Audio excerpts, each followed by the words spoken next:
Buenos días, bienvenidos a todos y a todas.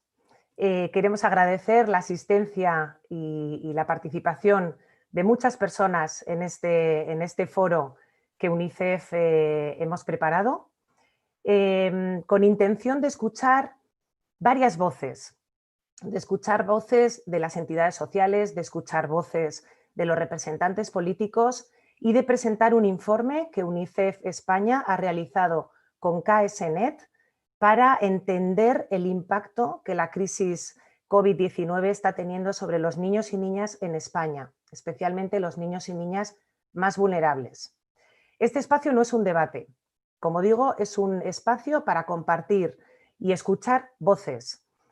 Finalmente escucharemos la voz del presidente del Comité de los Derechos del Niño de Naciones Unidas. Tenemos una landing que habéis podido ver al inicio y al final del acto. Lo volveremos a proyectar la URL, donde se puede descargar el informe, se pueden descargar datos desglosados por comunidades autónomas y se pueden descargar testimonios de los propios niños y niñas, a quien también queremos agradecer su participación para tener este informe y visibilizar más y mejor cómo están viviendo los niños y niñas más vulnerables, en situación más vulnerable, esta crisis que todos también estamos viviendo. Quiero dar la palabra al presidente de UNICEF España, Gustavo Suárez Pertierra. Adelante, Gustavo. Muchas gracias, Cristina. Muchas gracias, buenos días a todos los amigos y las amigas que habéis acudido a nuestra llamada para este diálogo sobre la infancia de UNICEF. Muchas gracias, Gabriel, director general, mucha suerte, amigo y compañero de UNICEF durante tanto tiempo, mucha suerte con el desempeño de tu trabajo. Muchas gracias al presidente del Comité de Derechos del Niño, el apreciado Luis. Es un gusto tenerte con nosotros. Hace 2 años el comité expresaba las observaciones finales para España de su informe, que iban desde la necesidad de una mayor inversión educativa hasta la necesidad de ocuparse de los problemas de la violencia infantil, pasando por el derecho de asilo, por los problemas de los menores migrantes. Esta es una buena ocasión, junto con otras oportunidades que sin duda tienes y tendrás en el futuro, para comprobar hasta dónde hemos llegado en el cumplimiento de estas observaciones y cuáles son los desafíos que tenemos por delante. Muchas gracias a las organizaciones del tercer sector que nos han ayudado a preparar el informe que hoy os presentamos y que están presentes hoy para participar en esa presentación. Muchas gracias, quizá especialmente a los representantes de los grupos políticos. UNICEF quiere expresaros nuestra confianza y nuestro ánimo para el desarrollo de vuestra labor de gestión de la cosa pública tan importante, a la altura que desean los ciudadanos y las ciudadanas de la sociedad española. Muchas gracias por estar todos con nosotros. La idea es influir una vez más en la sociedad española, entre todos, para colocar el foco sobre los problemas de la infancia y de la adolescencia. La idea es conseguir que la infancia, que los derechos de la infancia y de la juventud estén situados en el centro de los sistemas de protección y estén situados en el centro del sistema de protección del futuro, que debe atender a crisis que están todavía por venir. Tenemos tendencia muchas veces a considerar que los problemas de los niños y las niñas y de los jóvenes están situados en los países o en las regiones más deprimidas del planeta tan solo. Y sabemos bien que no es verdad, que en los países que tan pomposamente llamamos como países conocemos como países de altos ingresos, también hay muchas vulnerabilidades que afectan a la infancia y a la juventud. En España somos muy conscientes de que antes de la pandemia teníamos que enfrentar una situación terrible relacionada con el grado de la pobreza infantil que alcanza en nuestro país prácticamente casi un 30% de la población juvenil. 2.200.000 niños y niñas españoles están viviendo en situación de pobreza y con riesgo muy grave, en muchos casos, de exclusión social. Y todo esto, de sobra, sabemos, y ahora lo hemos comprobado con datos específicos, que se ha visto agravado con la llegada de la pandemia. Se ha visto agravado por los confinamientos estrictos, por el cierre de los colegios, por la saturación sanitaria. Ello ha generado más desigualdad en nuestra sociedad, ha ahondado las brechas sociales que existían y seguramente ha generado otras, ha provocado y está provocando enfermedades físicas y mentales en nuestra infancia y en nuestra juventud. Nunca tantas familias se han empobrecido de una manera tan rápida. Lo hemos comprobado con nuestro informe.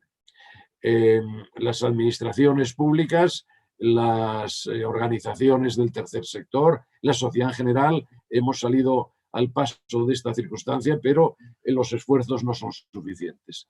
El estudio que presentamos pretende precisamente analizar el impacto del COVID-19 sobre la infancia y la juventud más vulnerables, precisamente desde la perspectiva de la protección de los derechos de los niños, las niñas y los jóvenes, y para conseguir, como antes decía, colocar a la infancia en el centro de las preocupaciones sociales. Hemos de actuar rápido, hemos de actuar de manera coordinada y de manera consensuada. Para esto os hemos convocado hoy y por esto agradecemos de una manera especial vuestro concurso. Muchas gracias, Cristina. Te devuelvo la palabra. Muchas gracias, Gustavo. Bueno, vamos a pasar inmediatamente a dar la palabra a Carmen Molina. Ella es directora de Sensibilización y Políticas de Infancia en UNICEF España y nos va a explicar las conclusiones y los datos más relevantes que arroja este informe de impacto de COVID-19 en los niños y niñas más vulnerables. Adelante, Carmen. Hola, buenos días a todos y muchas gracias por estar participando en nuestro diálogo. Creemos que realmente es fundamental que haya este momento ahora de segunda crisis y de pico otra vez de pandemia, que podamos estar analizando realmente cómo poderlo hacer mejor después de que en una primera oleada pues no fuera así, ¿no? Y realmente hemos aprendido muchas cosas, ¿no? El objetivo de haber hecho esta consulta a 218 entidades del tercer sector, de las cuales, 178 son privadas, 40 son organismos públicos de 17 comunidades autónomas y las ciudades de Ceuta y Melilla, pues es para tener también, y tener todo lo que ha sido su percepción de cuáles son los problemas principales que se han visto durante el confinamiento, ¿no? Y cuáles son los retos a futuro que podremos atisbar después de haber visto estos primeros problemas que surgieron y cómo tuvimos que enfrentar una emergencia de la que no conocíamos nada y que no estábamos preparados, obviamente, para ello. También hemos aportado el testimonio de los niños y niñas de los consejos de participación infantil. Así que, pues con todo ello hemos estado en disposición de sacar este estudio, estas conclusiones, en las que, pues ya nos interesa conocer un poco cómo era el punto de partida antes, que ya nos lo había comentado, como bien ha dicho nuestro presidente Gustavo, el Comité sobre los Derechos del Niño ya nos había dado las recomendaciones. Sabíamos también, cuando vino el relator de Pobreza y de Derechos Humanos también a España, hizo su informe, cómo estaba la situación. Nadie quería reconocer que en España realmente la pobreza es un gran problema, es un problema grave que teníamos y que en cierto modo no lo aceptábamos, o sea, no se hablaba tan expresamente como ese gran problema que existía en España, pero sabíamos que 1 de cada 3 niños vivía en situación de pobreza. Y esto, pues al final, ahora mismo, todo lo que son las costuras de nuestros problemas fundamentales de la sociedad están saliendo a la luz de una forma evidente. Entonces, hemos de ver como una oportunidad el poder debatirlo, una oportunidad el podernos tomar en serio realmente el construir esas políticas y esa red social que nos va a permitir que la justicia social sea un hecho en España a futuro y verlo desde ese punto de vista positivo sin intentar entrar en alarmismos o en miedo, ¿no? y más bien actuar todos como sociedad que somos. Por eso es fundamental todas las entidades del tercer sector, pero también los políticos que estáis hoy aquí y en este diálogo, pues vamos a conocer también vuestro punto de vista, ¿no? Ya antes teníamos unos altos niveles de vulnerabilidad y exclusión antes de esta crisis y bueno, pues fundamentalmente las familias más vulnerables eran los hogares monomarentales, tener un nivel bajo de estudios, ser migrante o tener un contrato temporal y pertenecer al cuartil más bajo de la renta. También teníamos que un 27% vivía en situación de pobreza moderada según el estudio de calidad de vida de 2019 y más de 4,2 millones de niños, niñas y adolescentes vivían en hogares que tenían pues una dificultad para llegar a final de mes y 2,9 millones de hogares no tenían la capacidad para hacer frente a imprevistos. Un 35% de la población infantojuvenil de 8 a 16 años tenía sobrepeso, según un estudio que hizo la Fundación Pau Gasol en 2019. Asimismo, la brecha digital existía, no era tan importante como luego se vio, claro, que era clave y fundamental para poder hacer frente a una educación a distancia y más de 1 millón de niños y niñas y adolescentes vivían en hogares sin ordenador y el 7,9% de los hogares del primer cuartil de renta no tenían conexión a Internet. La brecha territorial, asimismo, la tasa AROPE por comunidades a comunidades autónomas nos decía que podía llegar a ser de 25 puntos porcentuales de diferencia. Por ejemplo, la tasa de pobreza moderada infantil es del 13,4% en País Vasco y, sin embargo, de un 37% en Extremadura, ¿no? ¿Qué pasa cuando llega esta crisis de COVID? ¿Qué pasa después de que teníamos este caldo de cultivo, por así decirlo, al que, como he dicho en un primer momento, no nos lo tomábamos con demasiada seriedad? Y bueno, pues era un hecho y todo el sector lo sabía. Pero ¿qué ocurre cuando ya la pobreza se agrava ante la situación de la COVID-19 y la crisis? Pues bueno, nunca antes las familias se habían empobrecido tan rápido. Y las familias con una formación académica menor, en una situación laboral inestable y con empleos que requerían baja cualificación son las más afectadas por la pérdida de empleo. Hogares afectados por pérdida de empleo de alguno o todos sus miembros es de 250.000 hogares. Un 6% de estos hogares son monomarentales o monoparentales. El segundo trimestre de 2020 había más de 400.000 hogares con niños, niñas y adolescentes con todos sus miembros sin empleo. Una situación absolutamente terrible, donde fundamentalmente Andalucía, la Comunidad de Madrid, la Comunidad Valenciana, Castilla-La Mancha, Canarias, son las comunidades autónomas que registraron más pérdida de empleo. Se aumenta la brecha educativa y el 86% de las entidades afirma que los niños, niñas y adolescentes atendidos han tenido problemas para seguir el curso escolar. Afecta desproporcionadamente a niños y niñas de familias migrantes y con pocos recursos y los niños y niñas que viven en zonas rurales o mal comunicadas y en hogares monomarentales. Los niños y niñas con discapacidad o necesidades educativas especiales y también al colectivo gitano. Asimismo, aumentan los problemas de salud mental durante el confinamiento, el uso excesivo de las pantallas, el aburrimiento, la falta de estímulos, la incertidumbre e incomprensión, la falta de relación con otros amigos son los principales problemas que se traducen en un mayor estrés, mal ambiente familiar y que acaba afectando a los niños y niñas y más todavía a los que tienen patologías previas de salud mental. También el aumento de problemas relacionados con falta de ejercicio por el de los niños, niñas y adolescentes. Se ha detectado que un 71% de las entidades y con consecuencias negativas tanto para la salud física como mental. También el aumento de problemas de alimentación debido a una dieta insuficiente y una dieta no saludable, el cierre de los comedores escolares que contribuyó a que muchos niños y niñas de familias en situación vulnerable no hayan podido acceder a esa dieta equilibrada que les proporcionaban esos comedores. Asimismo, un incremento de los obstáculos para proteger a los niños y niñas que sufren violencia. Todo apunta a que los casos que han aumentado durante el confinamiento y que además la exposición a la violencia en el hogar ha aumentado mucho, unido al incremento de barreras para que los niños y niñas pudieran pedir ayuda. Que la violencia se fuera detectada ha sido muy difícil y la violencia ha aumentado, se estima, en un 10% según la Fundación ANAR.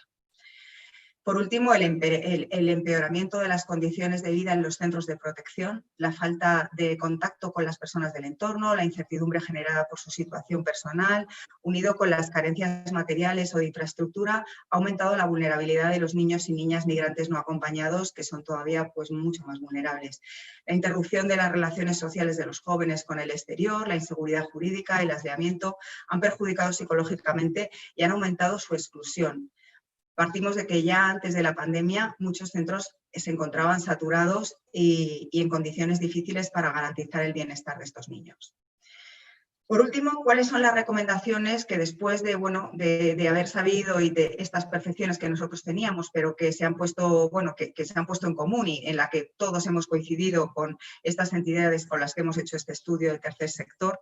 Pues las recomendaciones de UNICEF las canalizamos fundamentalmente a garantizar el impacto del ingreso mínimo vital en las familias con niños en situación de pobreza, eliminando las barreras administrativas, como bien nos dijo el relator de Naciones Unidas sobre pobreza y derechos humanos, que era un gran problema que teníamos la burocracia, y las barreras administrativas que impiden llegar a los más vulnerables, y asegurar, muy importante, la compatibilidad con la prestación por hijo a cargo, porque también hay muchas familias que a lo mejor no pueden tener este acceso al ingreso mínimo vital, pero al tener hijos, pues no pueden llegar a final de mes y tienen una situación de pobreza, ¿no?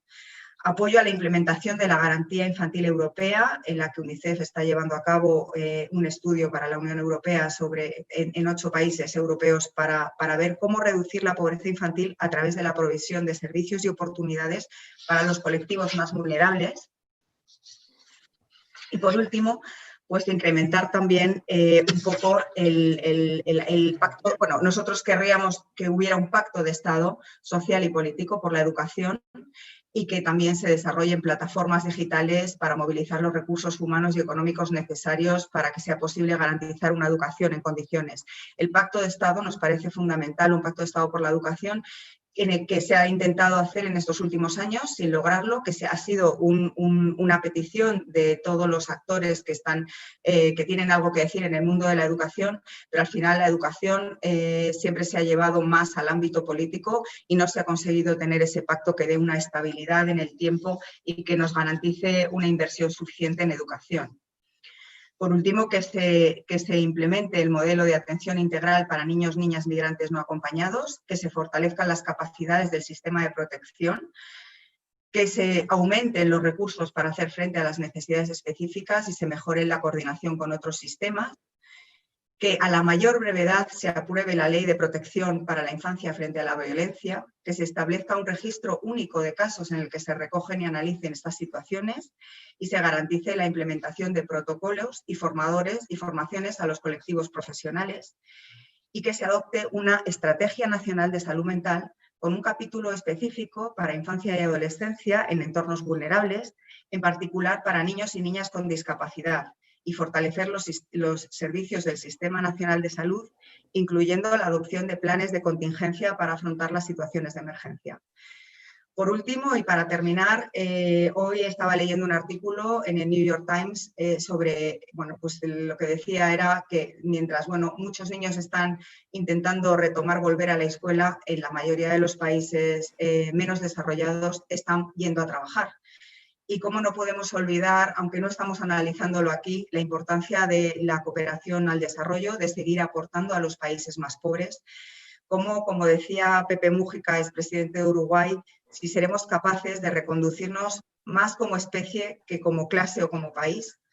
Y realmente esto es una última conclusión que me parece fundamental, el no olvidar a los países menos desarrollados, porque realmente esta pandemia también puede traer grandes problemas a futuro si dejamos olvidados a todos estos países menos adelantados, que para ellos no es una cuestión de se abren los colegios o se vuelve al colegio, sino pues perder totalmente la oportunidad de formarse o de tener una educación.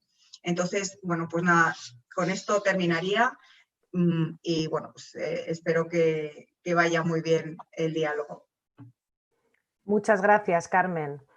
Sin duda, datos importantísimos que tenemos que conocer. La pandemia es verdad que nos ha llegado a todos, pero no todos tenemos las mismas posibilidades de afrontarla, ¿no? Con las mismas condiciones y las mismas oportunidades, ¿no? Eso es lo que tratamos de visibilizar aquí, cómo está impactando en los niños y niñas más vulnerables. Y para nosotros es fundamental escuchar una voz, la voz del director general de Derechos de Infancia y Adolescencia del Ministerio de Derechos Sociales y Agenda 2030, Gabriel González Bueno, colega de UNICEF, amigo, ahora director general. Es muy importante para nosotros tenerte aquí y escucharte. Adelante, Gabriel. Pues muchas gracias, Cristina, muchas gracias a UNICEF por esta invitación, también a su presidente, a Gustavo, y a Luis Pedernera y a muchas personas que están en este evento, y también a los que nos escuchan por YouTube. Yo creo que mucho de lo que podía contar yo está dicho en el informe que ha preparado UNICEF. Esto es nuevo y yo creo que quizá, no sé si con esperanza o quizá con un puntillo de pesimismo, cada vez estamos más lejos de esa normalidad a la que pensábamos quizá en un primer momento que podríamos volver. Quiero decir, como ocurrió en 2008 con la crisis económica, lo más probable es que volvamos o estemos volviendo ya a otro escenario que va a ser bastante distinto de lo que teníamos antes. Yo creo que el impacto en los niños y las niñas distinguiría dos ámbitos, ¿no? Por un lado, la urgencia sanitaria, ¿no? Yo creo que es la única noticia positiva, es que este virus, la COVID, pues ha tenido un muy bajo nivel de casos graves en niños y niñas, y yo creo que, bueno, dentro de la tragedia que ha supuesto, esto pues es una noticia buena, por lo menos para este colectivo. Quizá muchas veces las preocupaciones en el ámbito sanitario se han centrado en la preocupación por la situación sanitaria o por la enfermedad en los adultos que cuidan de estos niños, en sus familias, pero también en otros ámbitos, como pueden ser los centros de protección de menores, ¿no? Ahí han estado muchas veces los problemas más que en los propios niños y niñas, aunque también ha habido casos graves. Luego, quizá otra preocupación que hubo al principio, y yo creo que injusta, fue la de los niños como vectores, ¿no? Hubo un momento, sobre todo al principio de esta pandemia, en que hubo un poco una estigmatización muy fuerte de los niños y las niñas, que parecían ser, digamos, el elemento más peligroso en la dispersión del virus, y que luego, bueno, pues se ha demostrado que no lo son, en todo caso lo son como el resto de los ciudadanos, y hay algunos estudios que apuntan en que incluso menos, ¿no? Lo primero que se cerró fue el sistema educativo. Hoy seguimos en Madrid con cierres de parques, cosa que a mi entender es difícil de explicar. Y luego también otra parte de la estigmatización en la desescalada que ha tenido que ver con el comportamiento de los chicos y las chicas más jóvenes. ¿Que ha habido comportamientos irresponsables? Pues seguro. Yo creo que todos los hemos visto, pero a mí focalizarlo solo en este colectivo me parece enormemente injusto. Yo creo que si tenemos que hablar de comportamientos irresponsables, tenemos que asumir la responsabilidad entre todos y todas, porque también los ha habido en otros ámbitos y en otras edades. Como dice bien el informe, lo que ha supuesto la pandemia, el confinamiento y el post-confinamiento ha sido un amplificador muy fuerte de la emergencia social y la desigualdad, cuando estábamos apenas saliendo de una crisis de muchos años en las que había debilitado mucho los grandes sistemas, digamos, de protección general, tanto sanitaria como en otros ámbitos, y de repente con el confinamiento nos vimos en un, digamos, momento de congelación casi de los servicios, incluso de las redes, y no de las redes sociales, sino de las redes sociales en el sentido informático, sino de las redes sociales, de nuestros contactos, de nuestras... Y esto, pues bueno, ha tenido y tiene todavía impactos muy fuertes en una educación que se ha visto obligada a una transformación forzada en muy poco tiempo, unos servicios sociales que han quedado en unos momentos en precario, en lo que toca a la infancia, en los centros de protección. Yo creo que desde esta Dirección General y desde esta Secretaría de Estado pues se ha hecho un esfuerzo por hacer recomendaciones a las comunidades autónomas, por coordinarse con ellas, por financiar. Yo creo que uno de los elementos importantes muy focalizados en los niños ha sido las ayudas alimentarias, pero también pues el trabajo ya posterior en el tema del ocio educativo e inclusivo. El tema de la pobreza infantil es evidente, ¿no? Y ha atacado a los niños y las niñas otra vez, igual que en la crisis que empezó en 2008, pues con la destrucción de empleo, ¿no? Yo creo que ahí sí se han tomado medidas que han podido ser eficaces. Por un lado, el ingreso mínimo vital, por supuesto mejorable, yo creo que en eso se está, pero también pues en las medidas generales de protección de los hogares a través de los ERTEs y a través de ese escudo social del que hablamos en el gobierno. Yo creo que eso no son medidas focalizadas en los niños, pero tienen un impacto muy potente también en los niños y las niñas.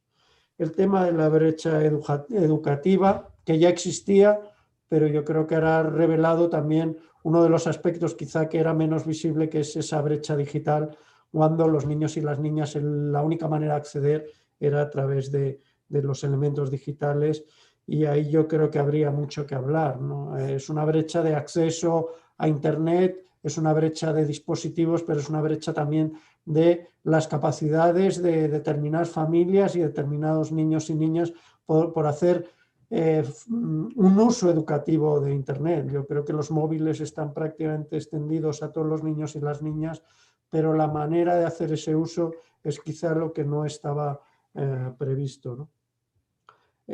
Yo tengo que decir, y quizá con cierto amargor, porque esto ha sido una parte muy dura para esta Dirección General del confinamiento, el tema de esas situaciones de violencia sin detectores, ¿no? Los detectores principales eran el sistema educativo, el sistema sanitario, los servicios sociales, que se han visto de momento en un momento muy complicado, y yo creo que ahí tenemos que aprender mucho porque han sido momentos muy difíciles para los niños, y también para activar esos detectores que eran los que funcionaban a la hora de poder actuar en la protección directa de los niños y niñas víctimas de violencia. Y por supuesto otros temas como la salud mental y también pues como la vivienda, ¿no?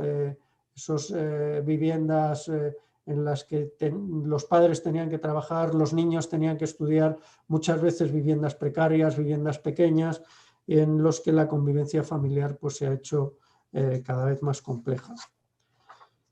Yo creo que hemos estado en un modo de emergencia y tenemos que pasar a un modo de reconstrucción. No sé si podemos pasar todavía de ciclo, y menos en Madrid, donde estoy yo, pero no podemos pasar de ciclo, pero debemos pensar ya en lo que viene, y además yo creo que con una mirada de medio y largo plazo, sin perder ese corto plazo y las urgencias que ahora nos asaltan, ¿no? Yo creo que en esa reconstrucción hay elementos clave. Para mí uno y principal es la visibilidad de la infancia y su participación, que también por cómo ha afectado la emergencia sanitaria, especialmente a los más mayores, pues ha sido más difícil visibilizar la situación de los niños y las niñas, pero yo creo que es clave, ¿no? Debilidad todavía en los canales de participación, incluso yo diría en el interés público por los niños y las niñas, y yo creo que ahí tenemos como un elemento clave en cartera el tema del Consejo Estatal de Participación Infantil, que yo creo que es un elemento que puede ser fundamental, pero que el tema de la visibilidad y la participación infantil va mucho más allá de una institución. Tiene que ser un tema cultural y de fondo, y eso yo creo que es un desafío al que nos enfrentamos desde esta Dirección General y desde el Gobierno, yo creo, en general, ¿no? La conciliación familiar y la educación 0-3 años, creo que es un elemento clave para transformar digamos, altas tasas de abandono escolar. Y luego en conciliación familiar nos hemos dado cuenta que habíamos dado pasos importantes, pero que todavía son insuficientes. La educación digitalizada, Y yo creo que el informe de UNICEF hace una cosa que es muy importante, no solo desde el punto de vista de los niños, también desde el de los docentes y los centros educativos.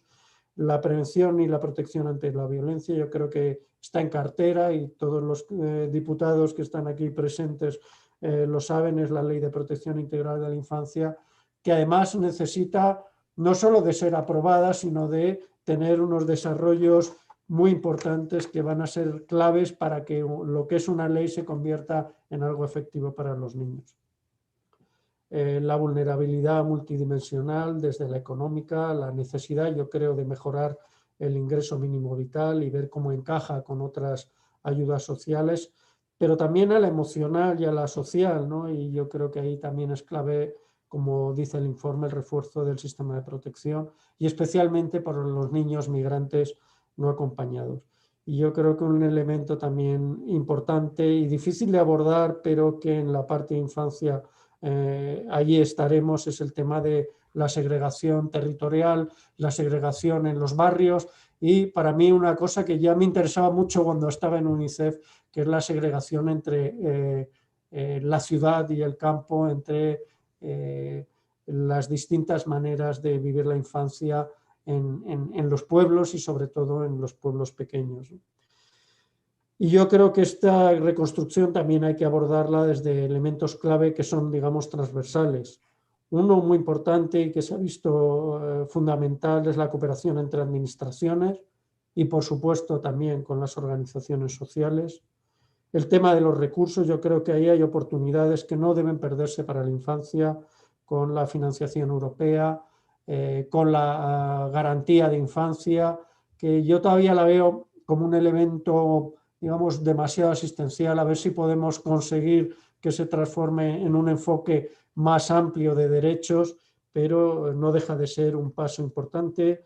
En los datos, siempre tenemos datos a toro pasado, cuando ya han ocurrido las cosas tenemos que mejorar y ahí la propia ley integral de protección a la infancia, digamos que yo creo que interviene en algunos de esos elementos, ¿no? Como el futuro registro integral de servicios sociales contra la violencia.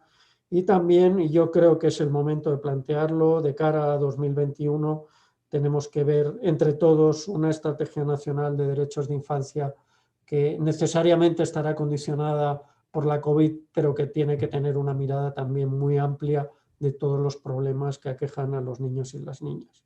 Y yo creo que también está en nuestra mano aumentar esa palabra rara, pero que es la resiliencia de las personas y las instituciones ante situaciones de emergencia que yo creo que nos ha puesto un poco a todos al descubierto esta crisis.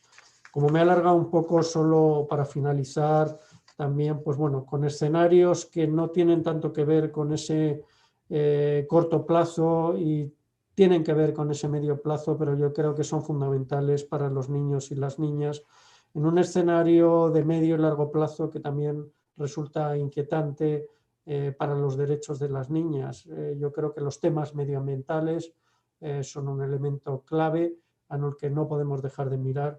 Y yo creo que estamos acumulando como generación y como país una deuda creciente con las siguientes generaciones, con dos crisis que han tenido un impacto fortísimo en ellos y ellas, y tenemos que ver cómo mejorar esa solidaridad intergeneracional en un ámbito de gobierno, pero también del conjunto de la sociedad. Pues muchísimas gracias de nuevo y no me alargo más. Muchísimas gracias, Gabriel. Qué importante, ¿no? Entender y conocer vuestra visión. Yo creo que nos tenemos que quedar todos con esto, ¿no? Con esta solidaridad intergeneracional, con esa visión a largo plazo. Qué bien que la tienes y cómo nos lo has transmitido, ¿no? Muy importante escucharte.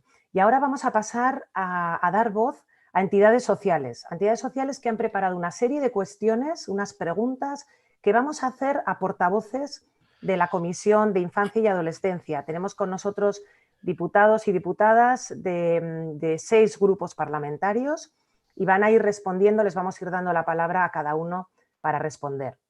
Así que va a hacer la primera cuestión Carlos Chana, de Cruz Roja Española. Adelante, Carlos.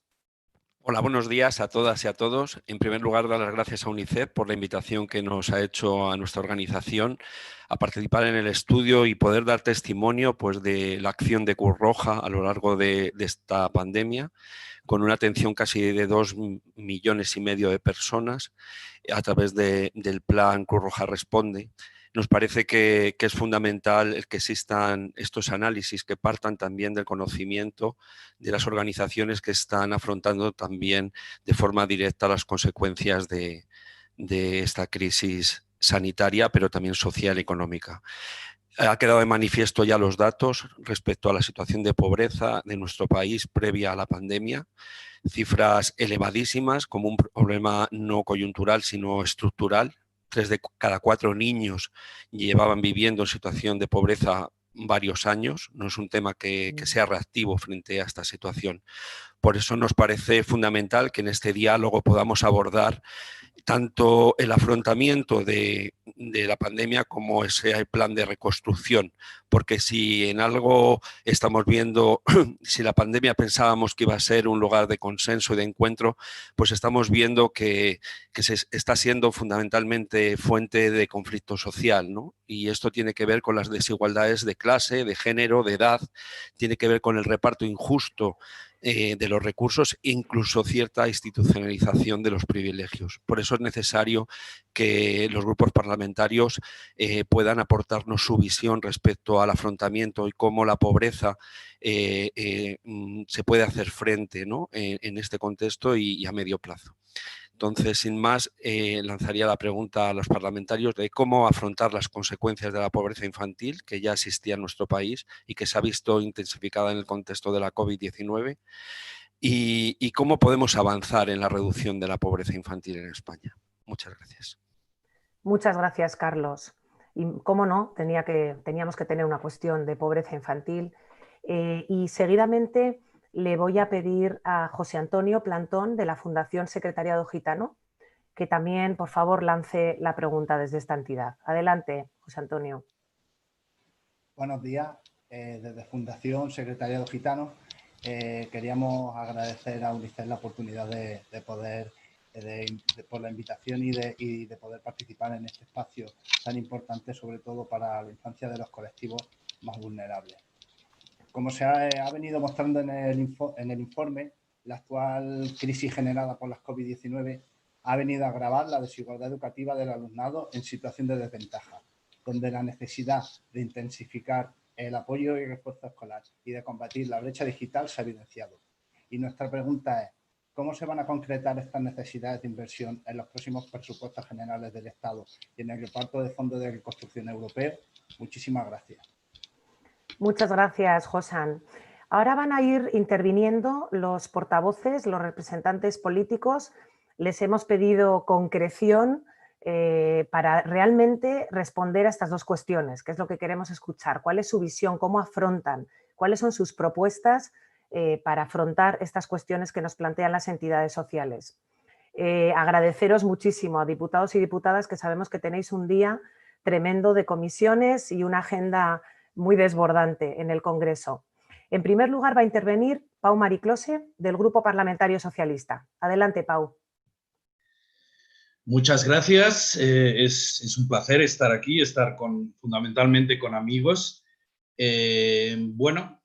Las preguntas tienen mucho que ver con cosas a las que me he dedicado en los últimos años y, por tanto, digamos, me siento muy cómodo discutiendo sobre estos temas. La respuesta es muy sencilla y está enlazada. ¿Cómo vamos a combatir la pobreza infantil y cómo se va a concretar en presupuestos?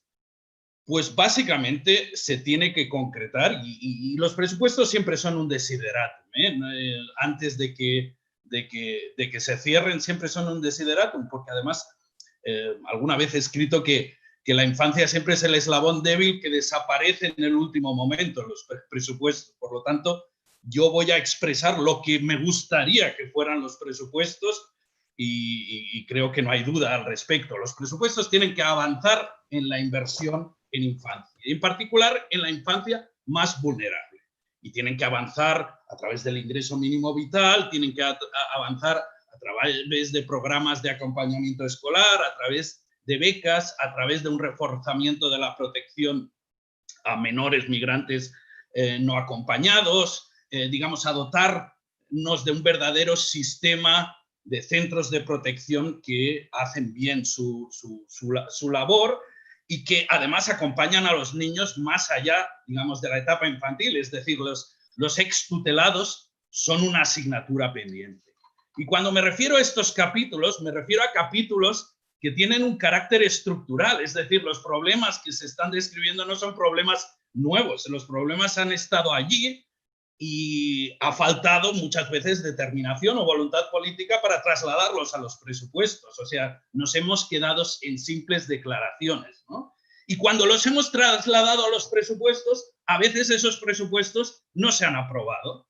Es decir, yo la primera cosa que pediría, y además se la pediría a mis compañeros diputados, es que ante todo aprobemos unos presupuestos. Es decir, no nos cerremos en tacticismos partidistas que nos impidan, digamos, desarrollar unos presupuestos que aborden la pobreza infantil y aborden otras muchas asignaturas pendientes relativas a cuestiones sociales.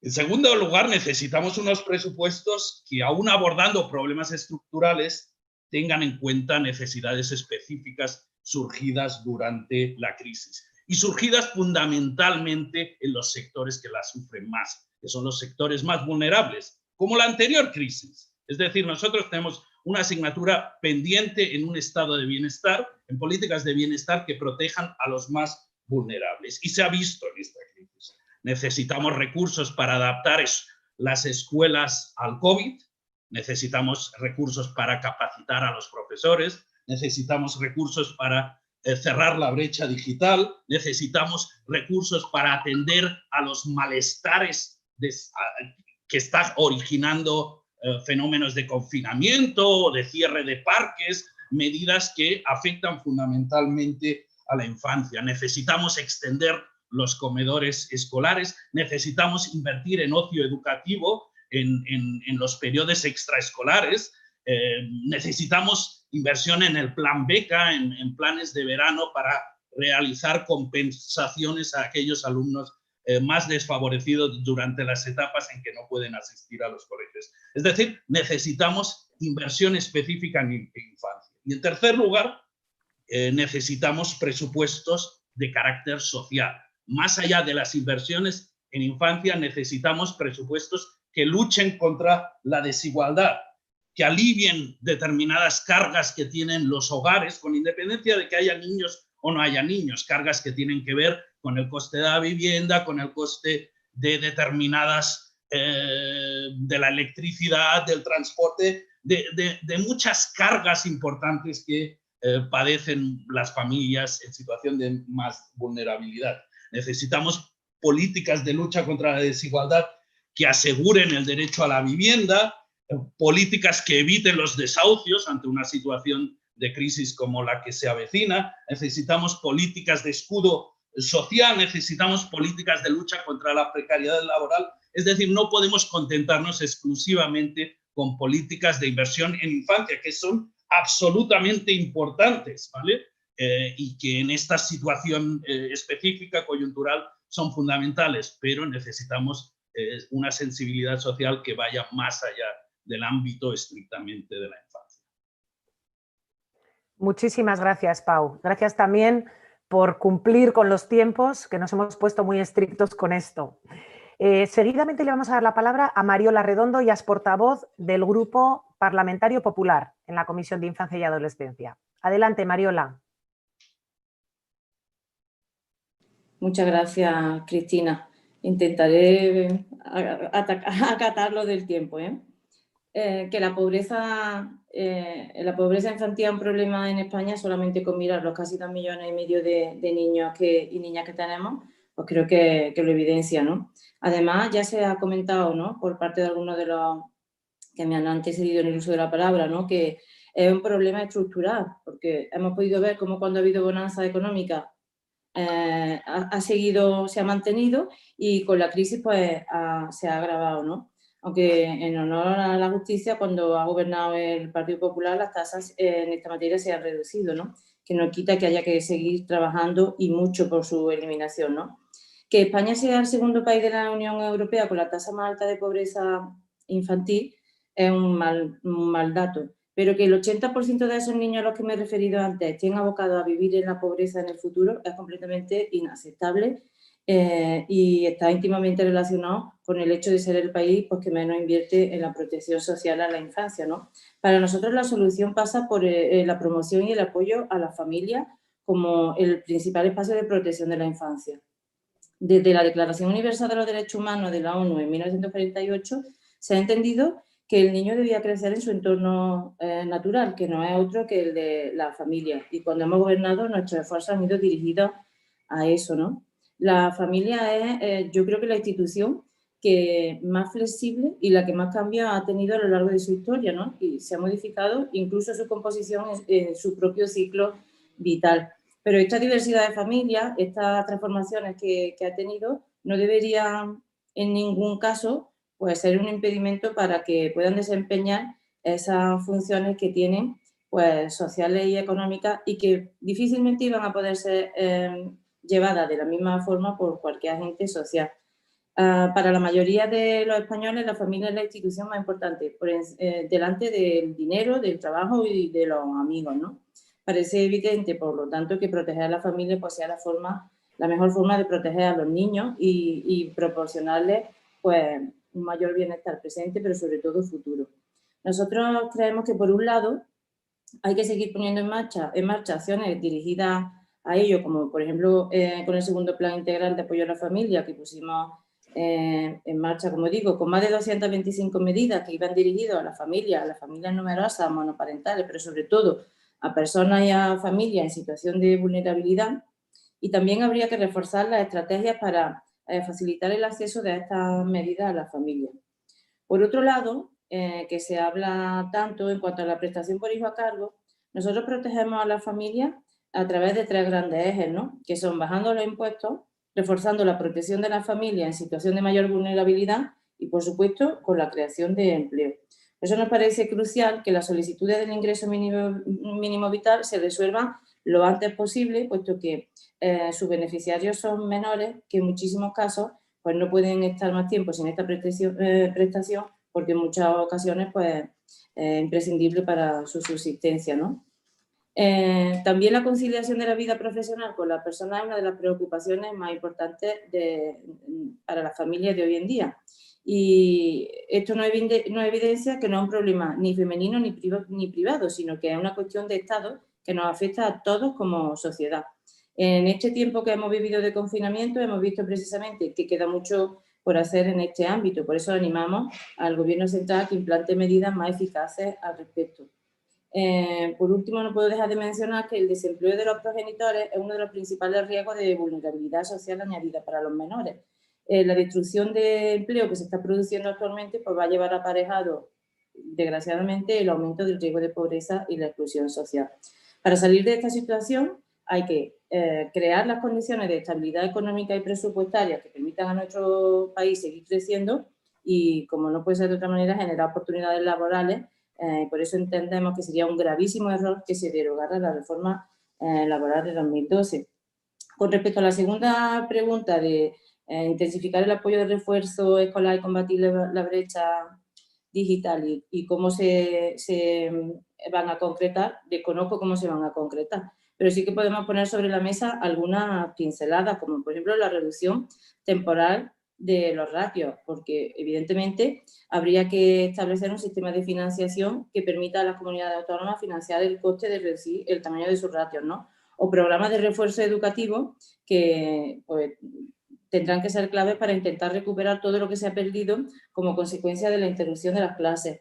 Igualmente, programas de acompañamiento escolar, de tutoría de refuerzo para alumnos con mayores dificultades o programas dirigidos a dotar de recursos a aquellos centros que la crisis del COVID sí que han evidenciado como más desfavorecidos, especialmente en medios materiales tecnológicos que se han visto tan importantes para esta situación de pandemia en la que la brecha digital ha aumentado. Todas estas medidas o programas se podían englobar en un plan más amplio y ambicioso que integrara incluso los objetivos europeos de manera que se convirtiera en una prioridad en el reparto de los fondos europeos. Estos son unas medidas, pero hay otras medidas que no tienen nada que ver con el COVID, pero que son fundamentales para la reducción de la pobreza infantil, como la educación de 0 a 3 años, donde son precisamente los niños y niñas en situación de riesgo de pobreza y exclusión social los que en muchos casos se quedan fuera. En este sentido, debería plantearse implementar medidas destinadas, pues, por ejemplo, a la guardería. Y sería interesante que el Gobierno prestara mucha atención a esos estudios que apuntan a que invertir en infancia pues, tiene un retorno económico para la sociedad de entre un 6 y un 10%. Gracias, Cristina. Muchísimas gracias, Mariola. También muy acotado al tiempo y concreta en las propuestas. Gracias, de verdad. Vamos a dar la palabra a Teresa López. Ella es la portavoz en la Comisión de Infancia y Adolescencia del Grupo Parlamentario de Vox. Teresa, adelante.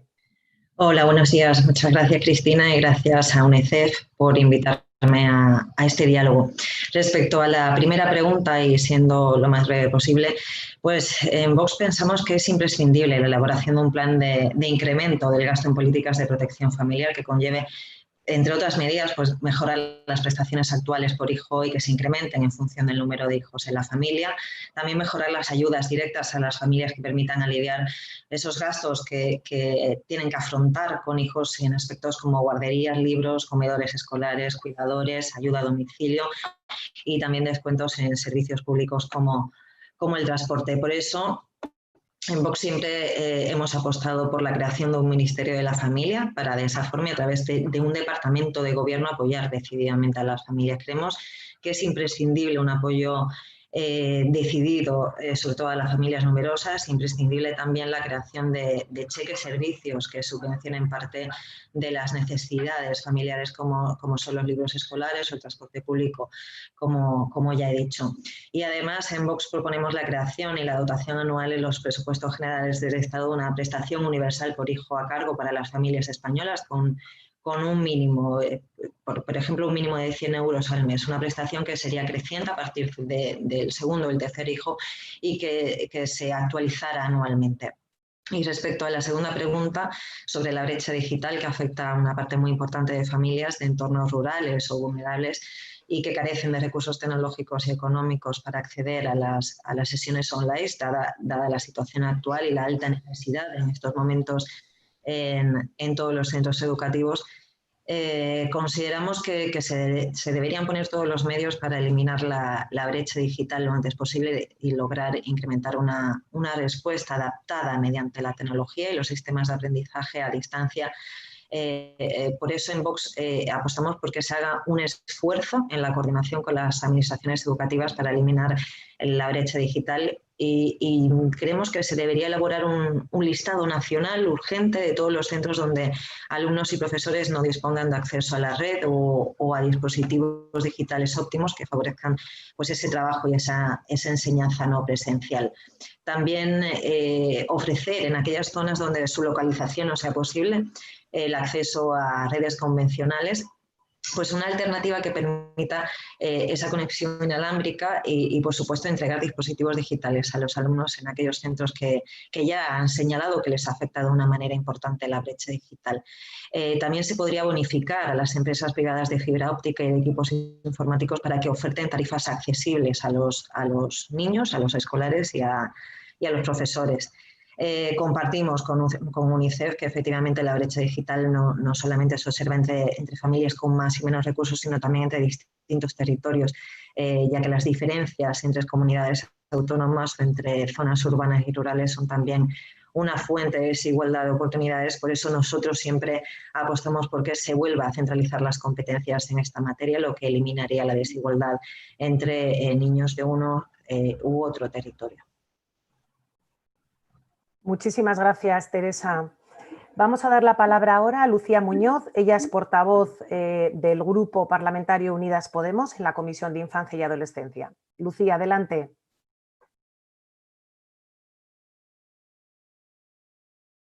Tienes el micro apagado, Lucía. Micro.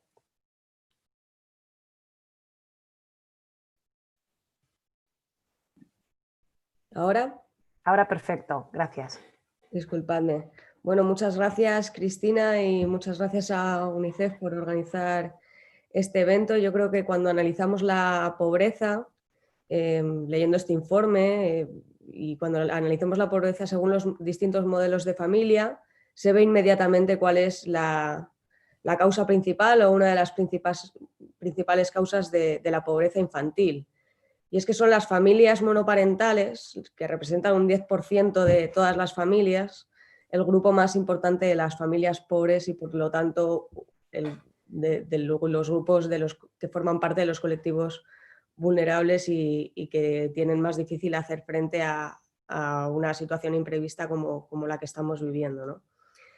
Estas familias, que quizá deberíamos llamar monomarentales, porque el 80% de ellas están encabezadas por mujeres, pues las que trabajan lo hacen fuera de casa digamos, con salarios mal retribuidos, con poca estabilidad laboral y en unas condiciones precarias, o directamente pues no trabajan fuera de casa porque se tienen que ocupar de la tarea de cuidados de las criaturas, ¿no? Claro, al no trabajar fuera de casa o tener ingresos muy limitados, pues caen en la pobreza. Y es la falta de trabajo, su limitado trabajo, lo que causa esa pobreza, ¿no? Y de estos datos lo que se debe deducir, o lo que pensamos nosotros, es que una manera de reducir la pobreza infantil pues es facilitando que la mujer se integre en el mercado de trabajo y obtenga buenos trabajos.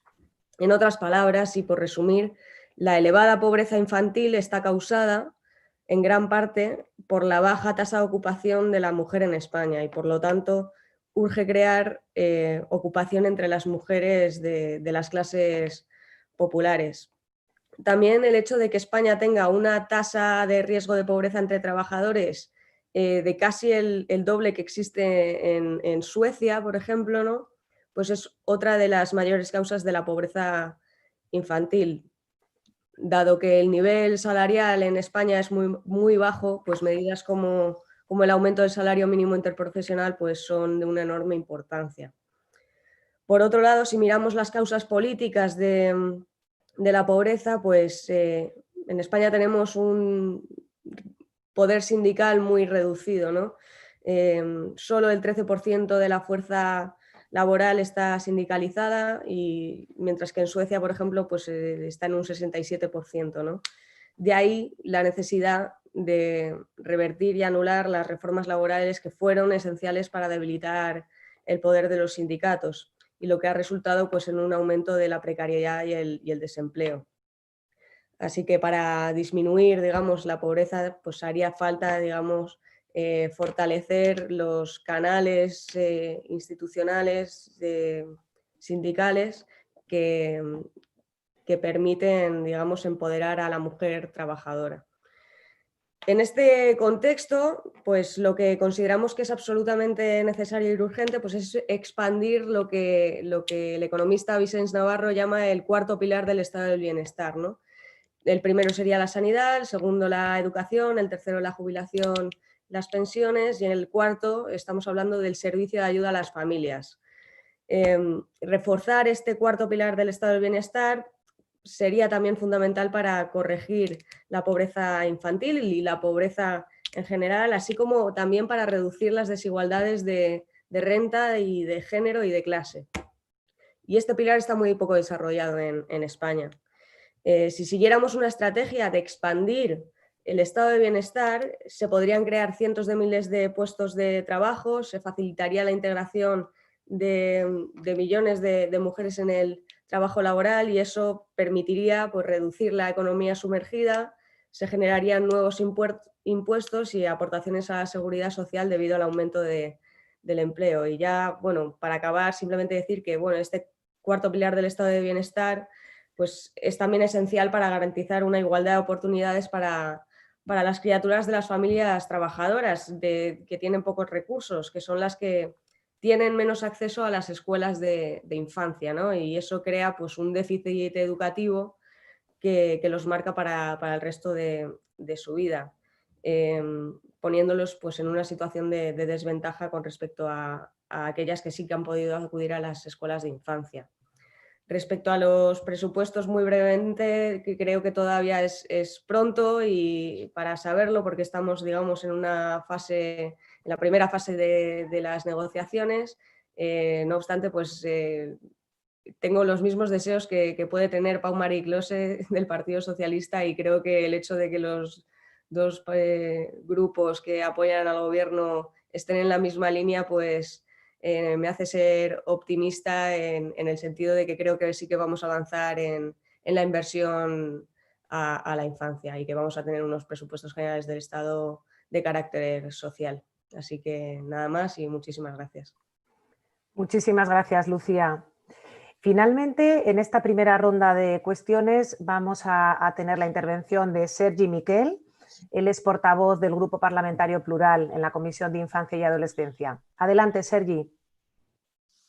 Hola, buenos días, Cristina, y bueno, buenos días a todos. En primer lugar, gracias por la invitación. Es un placer estar aquí esta mañana con vosotros, pero gracias sobre todo por el trabajo que nos habéis compartido y que hoy presentáis, y que creo que nos va a servir durante los próximos meses como guía, como recurso más que útil para poder desarrollar políticas o para poder diseñar estrategia para los próximos meses, ¿no? Por tanto, muchas gracias.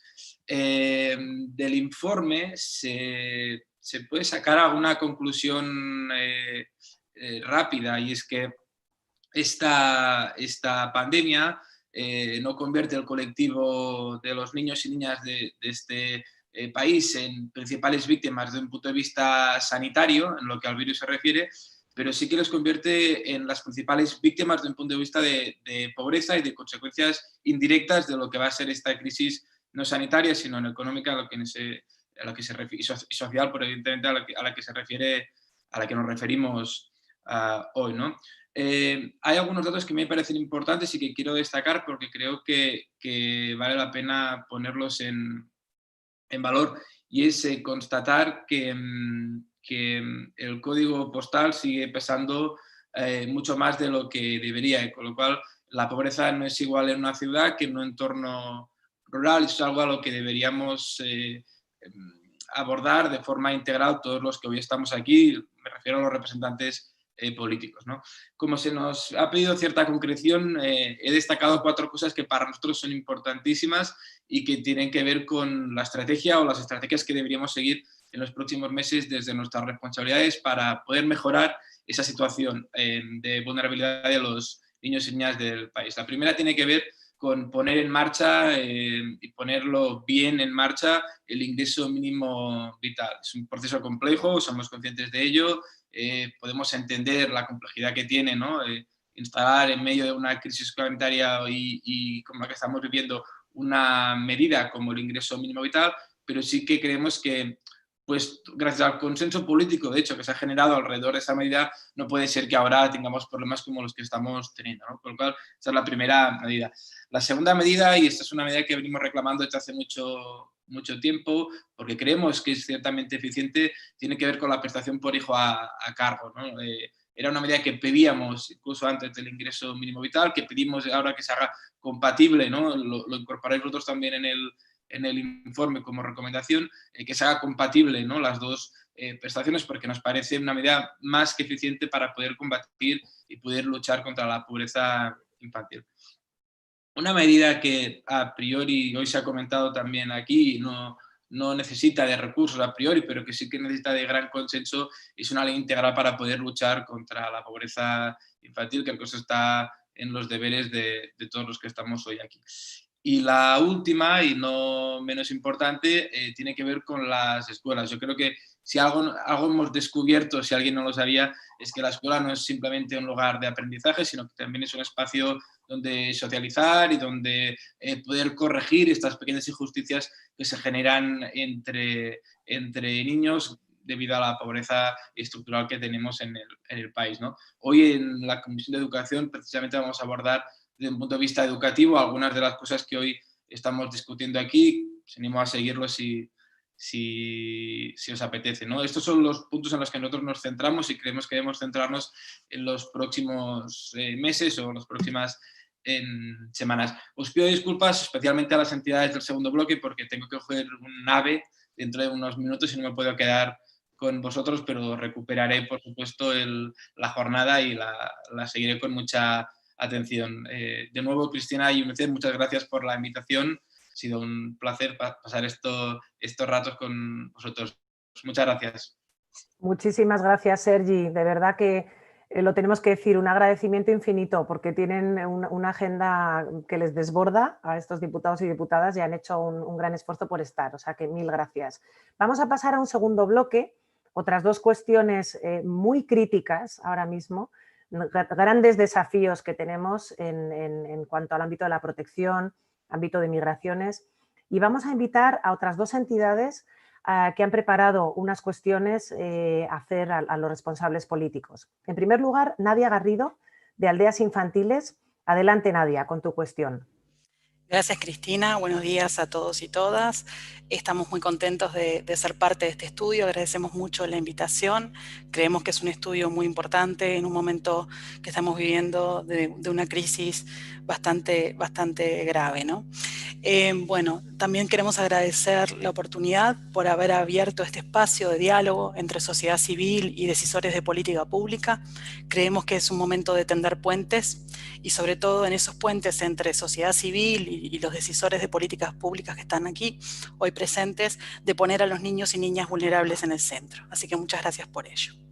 Desde Aldeas Infantiles SOS deseamos realizar la siguiente pregunta. Sabiendo las actuales necesidades de nuestro sistema de protección, ¿qué valoración hacen de la futura ley de protección a la infancia y la adolescencia frente a la violencia? Gracias. Muchas gracias, Nadia. Y en segundo lugar, Nacho Hernández, representante de la Fundación CEPAIM, va a hacer también una segunda cuestión que después los diputados y diputadas responderán a ambas cuestiones. Adelante, Nacho. Muchas gracias, Cristina. Desde Fundación CEPAIM queremos agradecer a UNICEF por contar con nuestra organización para la realización de este informe y también a UNICEF, por supuesto, y a los grupos parlamentarios por este espacio de diálogo para debatir sobre la mejora de los derechos de niños y niñas. Nuestras cuestiones desde Fundación CEPAIM son las siguientes. ¿Qué acciones prioritarias proponen para garantizar los derechos de los niños, niñas y adolescentes migrantes no acompañados?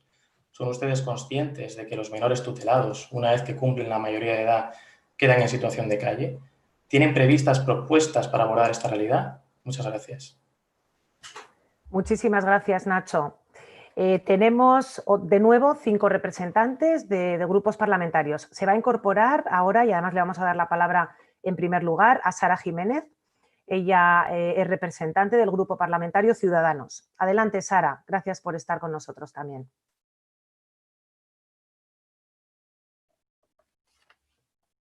Sara, tienes el micro apagado.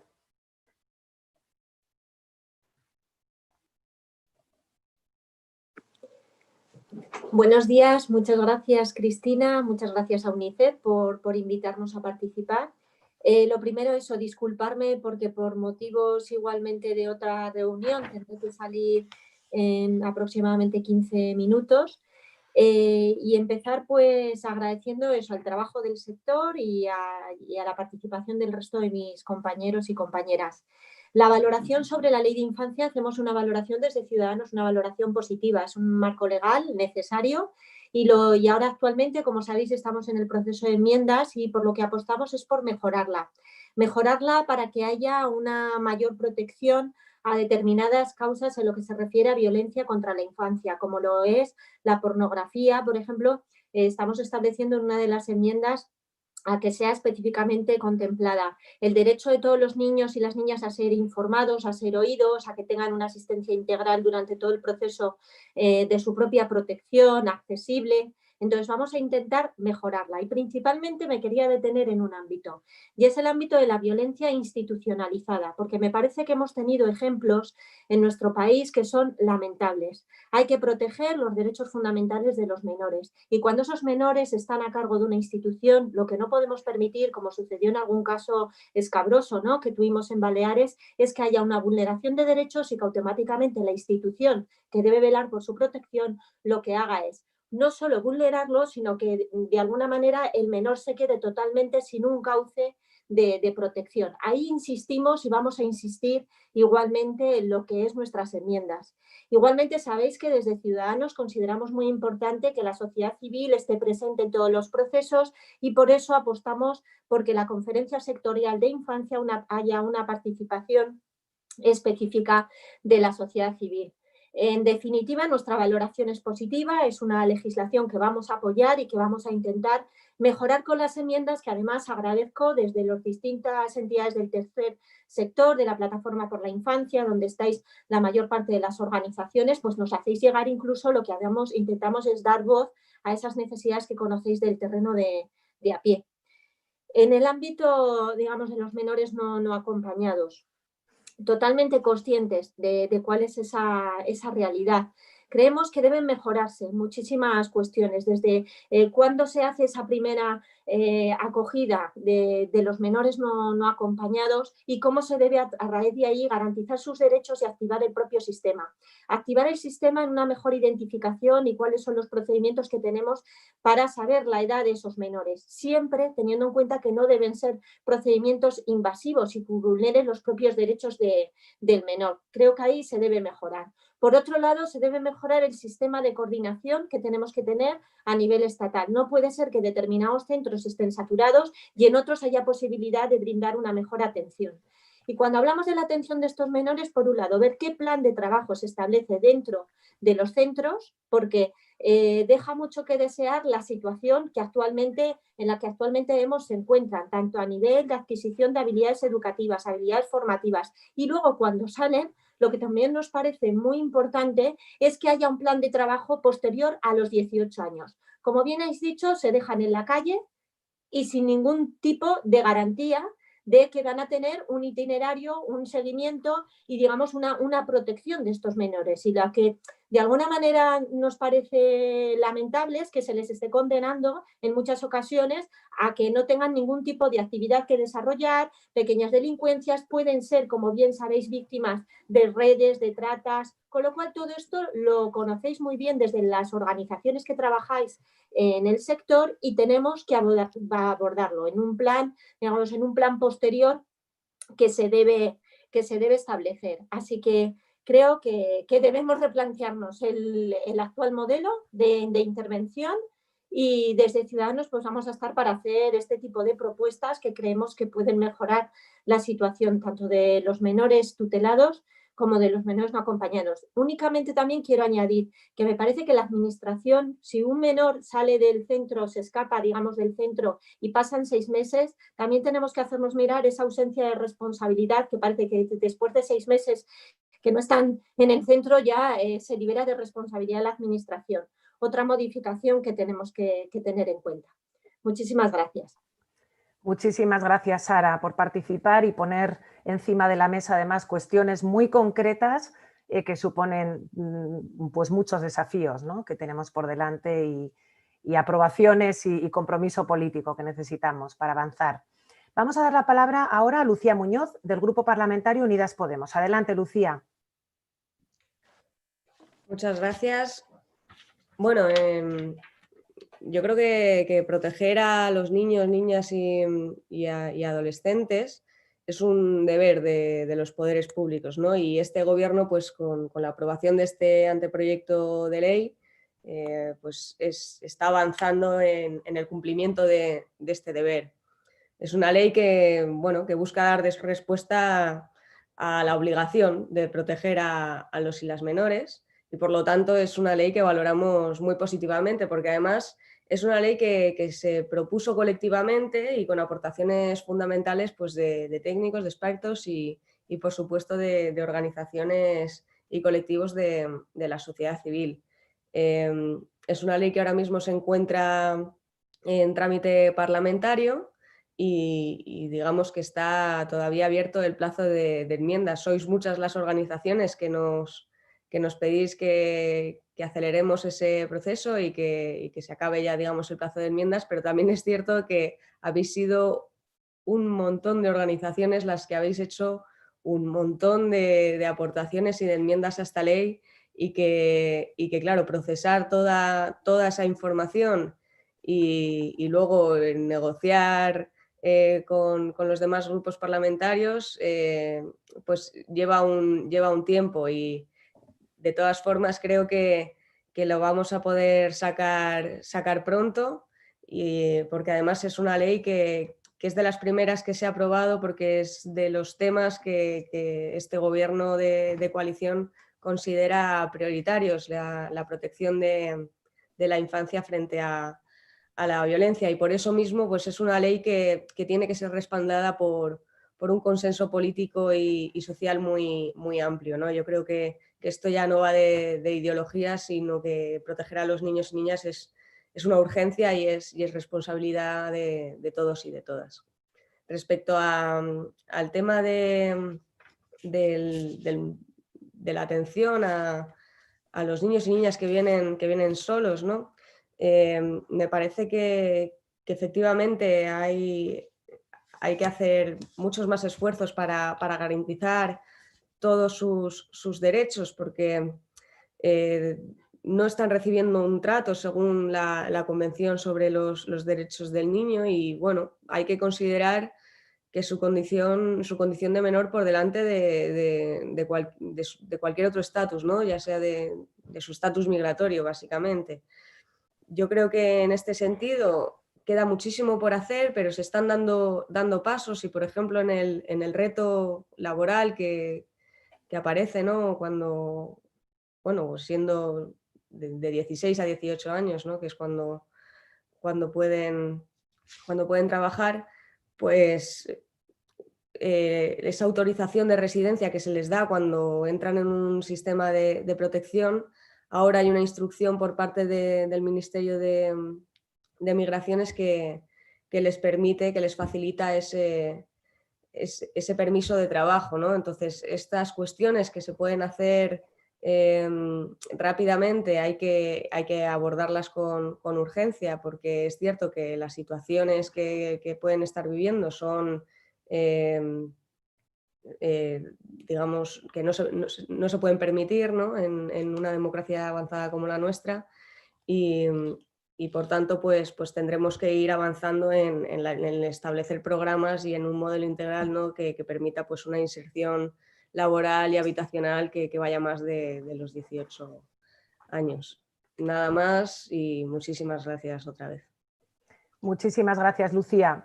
Vamos a dar la palabra ahora a Teresa López, del Grupo Parlamentario de Vox. Adelante, Teresa. Gracias de nuevo, Cristina. Pues respecto a la primera pregunta, en Vox queremos que el texto actual de la Ley de Protección a la Infancia y a la Adolescencia pues debe introducir como principio rector de la actuación administrativa el amparo de las personas menores de edad con todas las formas de violencia, porque echamos en falta que incluya también las producidas en el ámbito institucional, ya que el actual proyecto solo menciona la que se puede producir en su entorno social, familiar, la trata, el tráfico de seres humanos, entre otras. Como decimos, en el texto original se omite la violencia ejercida en el ámbito institucional, comprendiendo estas dos frentes. Por un lado, la retirada de menores de su ámbito familiar y la asunción de tutelas por administraciones cuando no se dan siempre los motivos legalmente recogidos para ello, el desamparo, el maltrato o la desprotección, en base a lo preceptuado por la Ley de Protección Jurídica del Menor. Y consideramos que es imprescindible que se proteja a los menores que están en los centros de protección de menores, que han revelado malos tratos tanto físicos como psíquicos, o la pasividad ante ellos, no respetando ni sus derechos ni su dignidad, como por ejemplo el reciente caso de niños y adolescentes prostituidos en Mallorca. Igualmente, y en ese ámbito, respecto al tipo de intervención a llevar a cabo desde la Administración, yo creo que habría que plantearse por qué el proyecto de ley intenta proteger al niño enfrentándolo a la familia, cuando debería protegerlo desde el núcleo familiar, primando el apoyo a las familias en lugar de las denuncias, y también propiciar la intervención colaborativa. En relación a la segunda pregunta de los menores extranjeros no acompañados, en Vox no podemos sino incidir en aplicar el acuerdo con Marruecos de marzo de 2007 sobre cooperación en materia de prevención de la inmigración ilegal de menores no acompañados, su protección y su vuelta concertada, porque seguimos insistiendo en que el interés superior de cualquier menor es que estén con sus familias. La vida de esos menores debe desarrollarse en el entorno familiar y no en las calles de cualquier ciudad esperando a cumplir la mayoría de edad. Por supuesto que esos menores deben ser atendidos, pero esos menores cuando llegan a España, por ejemplo, por la frontera de Ceuta de Melilla, yo les estoy hablando ahora desde Ceuta, llegan de la mano de sus padres y los dejan en una de las dos ciudades autónomas. Vuelven en determinadas fechas para pasar un día con sus hijos y eso al final es un abuso que se está haciendo de las políticas que se están llevando a cabo por el Gobierno de España. Claro que somos conscientes de que esos menores terminan cumpliendo la mayoría de edad y son muchos los recursos que se le dan desde el Estado para su inserción laboral y social, pero la realidad es que desde que llegan la política a seguir con esos menores debería ser la de ser reagrupados con sus familias, que es donde mejor pueden estar. Muchísimas gracias, Teresa. Gracias, Teresa. Vamos a dar la palabra ahora a Mariola Redondo, del Grupo Parlamentario Popular. Adelante, Mariola.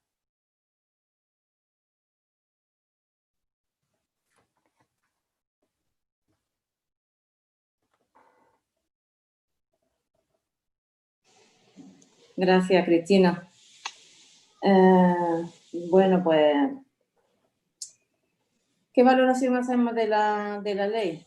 Bueno, pues nosotros siempre hemos tenido claro que para garantizar el bienestar de nuestros menores había que llevar a cabo 3 líneas de actuación, ¿no? Que son los que se conocen como las 3 P, ¿no? La promoción, la protección y la participación.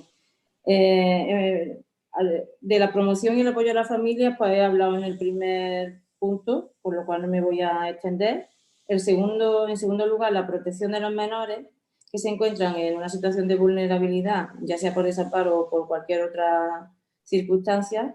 Bueno, pues evidentemente es una obligación velar por su protección y bienestar, porque son el bien más preciado que tenemos, ya lo dije antes también, ¿no? Son nuestro presente y nuestro futuro, ¿no? Y en tercer lugar, la participación de los niños, niñas y adolescentes en la sociedad, pero evidentemente como ciudadanos de pleno derecho y garantizando su acceso a todos los recursos en igualdad de oportunidades, ¿no? Su presencia no se puede sustituir, evidentemente, porque son ellos el centro de nuestras políticas educativas, sociales y económicas. Así que creo que el impulso de su participación no es una opción, sino que es un derecho que tenemos que proteger entre todos, ¿no? La política de protección a la infancia, por su transversalidad, pues exigen la colaboración y la coordinación de todos los agentes involucrados. El gobierno, las comunidades autónomas, los ayuntamientos, las ONG, los sindicatos, las escuelas, los diferentes poderes, las empresas, etcétera, etcétera, ¿no? De la sociedad en su conjunto, ¿no?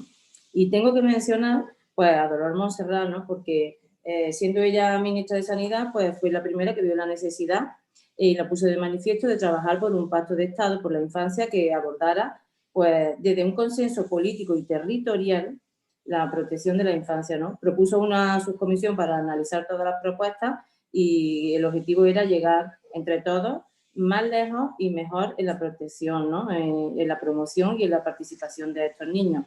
Y sin riesgo de equivocarme, puedo garantizar que de no haber sido por la moción, esta ley se hubiera aprobado en 2018. Por lo tanto, para nosotros era una prioridad entonces, es una prioridad ahora. Los agentes que participaron con la Dirección General de Infancia son conscientes de lo que se trabajó, una ley muy necesaria y que, bueno, pues tristemente lo único que sí podemos decir que se han perdido 2 preciosos años, pues, de muchas posibilidades y oportunidades para los niños, ¿no? No obstante, estamos trabajando en el trámite de enmiendas, que como ha comentado antes Lucía, han sido muchísimas las organizaciones que han presentado enmiendas, estamos trabajando en ellas, vamos a hacer propuestas que van a mejorar la calidad de la norma. Pues hemos estado escuchándolas a todas y bueno, como el objetivo que tenemos es erradicar la violencia en la infancia y la adolescencia, pues seguro que llegamos a muchos acuerdos, ¿no? Y con respecto a la última pregunta, pues sí que somos conscientes, pero tenemos que poner en valor, por lo menos desde mi grupo parlamentario, ¿no? Que fue en un gobierno del Partido Popular cuando se reguló que los menores extranjeros tuvieran protección en nuestro país, ¿no? Concretamente el artículo 5 de la Ley 26/2015 es donde se garantiza la protección de todos los menores extranjeros que se encuentran en España y tienen derecho a la educación, a la asistencia sanitaria, a los servicios y prestaciones sociales básicas en las mismas condiciones que los menores españoles, ¿no? Decir igualmente que todos los menores extranjeros, que desde luego que todos lo conocéis, pero me gusta ensalzarlo, ¿no? Que todos los menores extranjeros no acompañados cuya minoría de edad manifiesta son atendidos inmediatamente por las entidades públicas de protección de las comunidades autónomas, ¿no? Y esta ley lo que presume, que creo que es un paso muy importante en cuanto a la protección, pues es que presume la minoría de edad, ¿no? Ahora bien, hay que hacer muchísimo todavía, ¿no? Por ahí y en este sentido, ¿no? Y ahí volvemos a la familia. Desde nuestro punto de vista es fundamental el apoyo a la familia para evitar siempre que sea posible que se separe a los niños de su familia. Hay que promover igualmente el acogimiento familiar frente al residencial y acompañar a los jóvenes cuando abandonen el sistema de protección con la llegada de la mayoría de edad, ¿no? Que es una de las preguntas que hacéis. Nosotros creemos que es fundamental elaborar una estrategia con incidencia en todos los ámbitos para erradicar esta violencia sobre la infancia y la adolescencia, ¿no? En la que tiene que participar no solamente el tercer sector, sino también y fundamentalmente los niños, las niñas y los adolescentes. Y también muy importante que tenga un respaldo económico presupuestario suficiente, porque si no, no nos vale por muy buena que la estrategia sea. Así se puso de manifiesto en los trabajos que se hicieron con la Dirección General de la Infancia y se recogió en el borrador del Partido Popular y así está recogido también en el anteproyecto que ha presentado el Gobierno.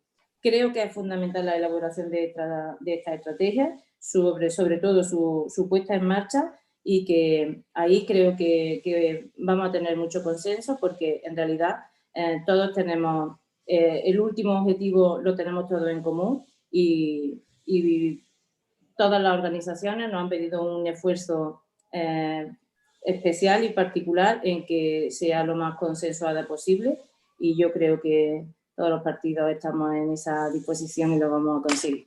Muchas gracias. Muchas gracias, Mariola. La verdad es que escuchar que se comparte este objetivo y la urgencia, ¿no?, de sacar adelante esta ley que llevamos años pidiendo y trabajando, como antes comentaba alguna diputada, ¿no?, junto con mucha participación de la sociedad civil. Es una ley con muchísima participación el texto. Le vamos a dar la última palabra al representante del Grupo Parlamentario Socialista, a Pau Marí Close, y cerraríamos con esto este bloque de preguntas. Adelante, Pau. Gracias, Cristina. Yo básicamente pues ratifico esta valoración positiva que hago y además me encanta que la ley sea tan reivindicada como propia por los partidos políticos. Es una ley efectivamente muy trabajada, muy consensuada, muy consultada, muy hablada con partidos políticos, con entidades sociales. De hecho, lo que a mí no me gusta de la ley quizás es que se la haya llamado en los últimos tiempos Ley Rhodes. Bueno, Rhodes me cae muy bien y es un personaje que seguramente ha jugado un papel importante pues, a la hora de empujar, pero es que esta ley la han empujado tanta gente, que dejarlo en Ley Rhodes me parece muy restrictivo, ¿no? Entonces, y la han empujado desde diferentes partidos políticos. En eso le doy la razón a la representante del Partido Popular, ¿no? No estoy tan seguro que hubiera acelerado mucho el que no existiera una moción de censura, pero bueno, no entraré en este aspecto. En todo caso, es una ley que consolida avances en la protección de la infancia que se llevan haciendo desde hace mucho tiempo. Es una ley que promueve los objetivos de la Agenda 2030, que promueve sociedades más justas, más pacíficas, más inclusivas, que es el objetivo 16, que en su meta 16.2 dice algo así como hay que acabar con la tortura y cualquier forma de maltrato contra la infancia. O sea, que es una ley con la que estamos totalmente alineados. Es una ley que refuerza una cultura de buen trato hacia la infancia, el derecho de los niños a ser escuchados en procesos que les afectan, en procesos que tienen que ver con el maltrato, con la violencia. Es una ley que protege a niños y niñas de procesos de victimización secundaria, que sabemos que pueden ser muy dolorosos y agravar, digamos, la victimización que se produce por maltrato cuando los niños pasan años en el sistema judicial y tienen que recrear constantemente el relato inicial de los hechos. Bueno, es una ley que tiene muchos elementos positivos, que protege frente a estereotipos, es una ley que consagra el deber de comunicar los delitos por parte de los adultos que lo testimonian, es una ley que sensibiliza, es una ley que refuerza los procesos de detección, que crea unidades especializadas, es una ley que tiene de todos. De hecho, yo sí me tengo que quedar con algo, es algo que me dijo Marta País dos Santos, Marta País Santos, que es, no sé si es o era la representante especial de Naciones Unidas contra la violencia contra la infancia, que en una visita que me hizo cuando yo era alto comisionado para la lucha contra la pobreza infantil, me dijo que esto era un marco normativo y la ley pues no se había aprobado, o sea, no se había aprobado el proyecto, pero que era un marco normativo que nos situaba casi a la cabeza de los países del mundo en protección frente a la violencia a la infancia, ¿no? Y con eso me quedo, con esa idea de que tenemos una gran ley en la que podemos introducir enmiendas que la mejoran, pero que es una gran ley. Respecto al tema de los menores migrantes no acompañados, yo coincido con la representante de Podemos, con la representante de Ciudadanos, cuando dicen que hay trabajo a hacer, que va a requerir nuevas regulaciones para mejorar los procesos de primera acogida, es decir, las pruebas de edad es una asignatura pendiente, la asistencia jurídica a los menores en ese momento y la posibilidad de que sean escuchados es una asignatura pendiente, y hay esa segunda asignatura pendiente que son los procesos de integración. Se ha avanzado con el permiso de trabajo, pero todavía queda bastante que hacer respecto a los procesos de inserción, de preparación de estos niños cuando dejen de estar tutelados por la administración, y evidentemente, y lo he dicho antes, inversiones en programas de acompañamiento de extutelados. Es decir, los extutelados tienen que ser objeto de especial atención, van a ser conciudadanos nuestros, la mayoría de ellos. A todos nosotros nos interesa que sean personas que convivan en las mejores condiciones con nosotros, que aporten a su sociedad, como muchos de ellos desean hacer, y que contribuyan a sostenerla, porque no nos equivoquemos, nosotros necesitamos a estos niños de la misma manera que ellos nos necesitan a nosotros. Necesitamos que se conviertan en adultos que permitan sostener sociedades cada vez más envejecidas y programas del estado de bienestar que necesitan los recursos extras que aportan estos flujos que nos rejuvenecen como sociedad.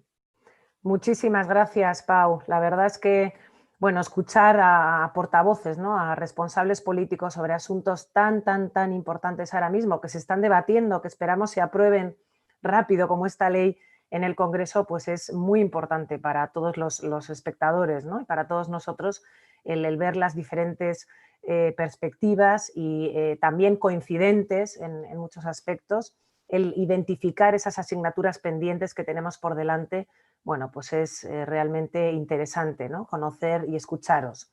Vamos a cerrar el acto, y lo decía nuestro presidente Gustavo Suárez Pertierra al principio, nos queda año y medio largo para volver a presentarnos ante Naciones Unidas, ante el Comité de los Derechos del Niño, y rendir cuentas. El comité hace 2 años, un poquito más de 2 años, nos envió sus observaciones finales a España, destacando los desafíos y los retos que teníamos por delante, ¿no? Después de 4 años tendremos que rendir cuentas, y tenemos hoy con nosotros al presidente del Comité de los Derechos del Niño de Naciones Unidas, a Luis Pedernera, y vamos a escucharle con mucha atención, que nos avance ya, bueno, pues su reflexión y cómo están viendo la situación de los niños y niñas más vulnerables en España.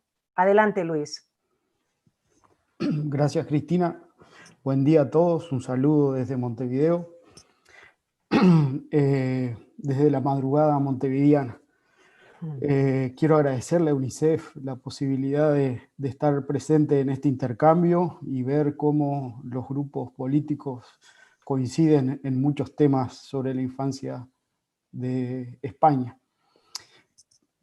Para no olvidarme, voy a empezar por las últimas dos preguntas. Yo quiero,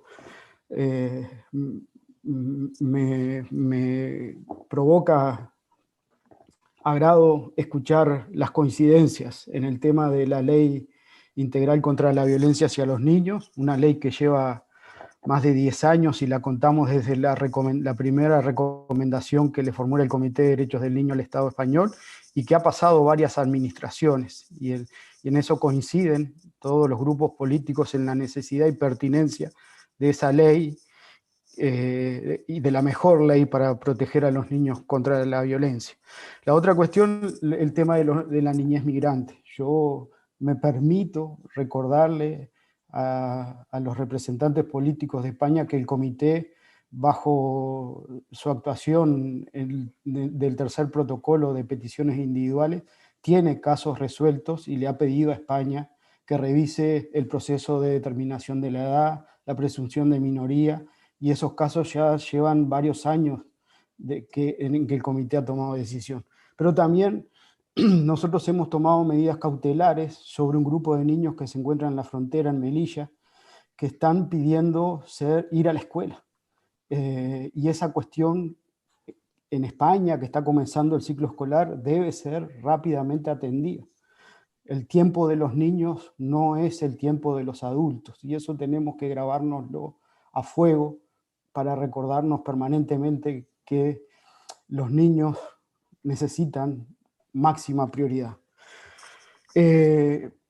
Como decía Cristina, el comité hace un par de años le formuló el documento de recomendaciones. Lo único que recuerdo es, ojalá sea una hoja de ruta que guíe en estos momentos difíciles en el mundo, y también para España, en donde la pandemia aparece como un convidado de piedra. Yo solo recuerdo el párrafo 4, que es el párrafo en donde el comité selecciona los 6 principales problemas que deben ser objeto de atención prioritaria. Y le hemos dicho: asignación de recursos, niños privados del entorno familiar, nivel de vida, discriminación, educación y niños no acompañados, migrantes o solicitantes de asilo.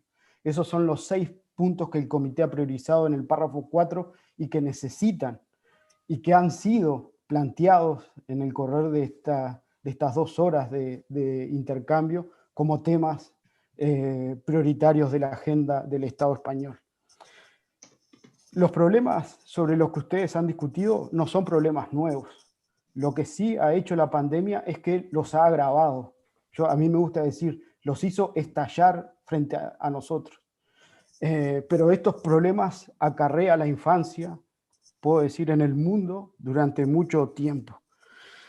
La pandemia nos tomó por sorpresa a todos y hemos tenido que ir improvisando respuestas, pero 6 meses largos después de las primeras decisiones, uno puede mirar con cierta retrospectiva lo que ha ocurrido y lo que ha ocurrido fundamentalmente a partir de nuestras decisiones. Y a mí me gustaría destacar 3 cuestiones que a mí me parecen preocupantes mirado a la distancia de cómo hemos encarado la toma de decisiones. Primero, la cuestión del etnocentrismo. Hemos tomado las decisiones a partir de un patrón de niño urbanizado, con papá, mamá, casa, conexión online y patio. Pero lamentablemente nosotros no tenemos un niño con un modelo único, tenemos una diversidad de niños. Y me gustaría destacar dos infancias que deben ser rescatadas en la mirada para que las respuestas sean lo más comprensivas y abarcadoras de toda la diversidad de infancias y adolescencias que tiene el Estado español. Y nombro 2, los niños con discapacidad, grandes olvidados de la agenda, y los niños migrantes y las niñas. La segunda cuestión, el exclusivo corte sanitarista a las primeras respuestas que se dieron a la pandemia, que excluyó la posibilidad de otras miradas. Y no quiero con esto negar la necesidad de un enfoque desde la salud, porque estamos frente a un problema sanitario. pero el enfoque de la salud necesita ser reforzado con una mirada desde la pedagogía, desde la sociología, desde la psicología, para que también al momento de tomar decisiones lo hagamos desde una mirada más holística y comprensiva de lo que vive la infancia y de los procesos sociales en los que estamos inmersos a partir de la pandemia. Y por último, lo adultocéntrico. Prácticamente los niños no han tenido posibilidad de expresar lo que sienten en todo este proceso.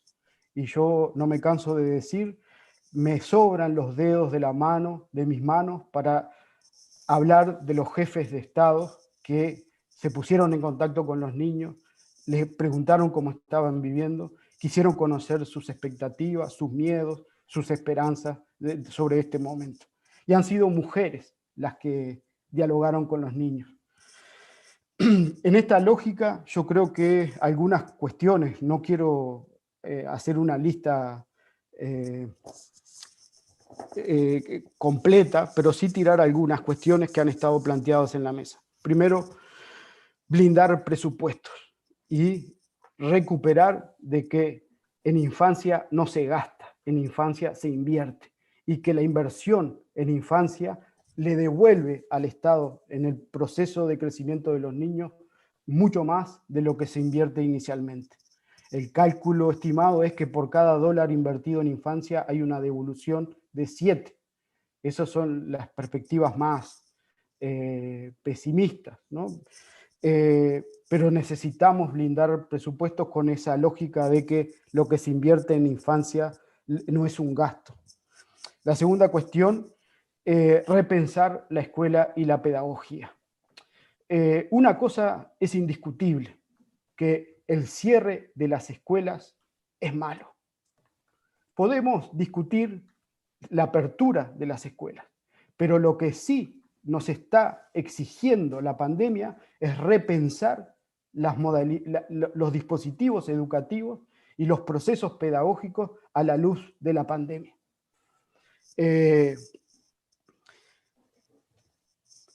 Y tercera cuestión es la de escuchar a los niños.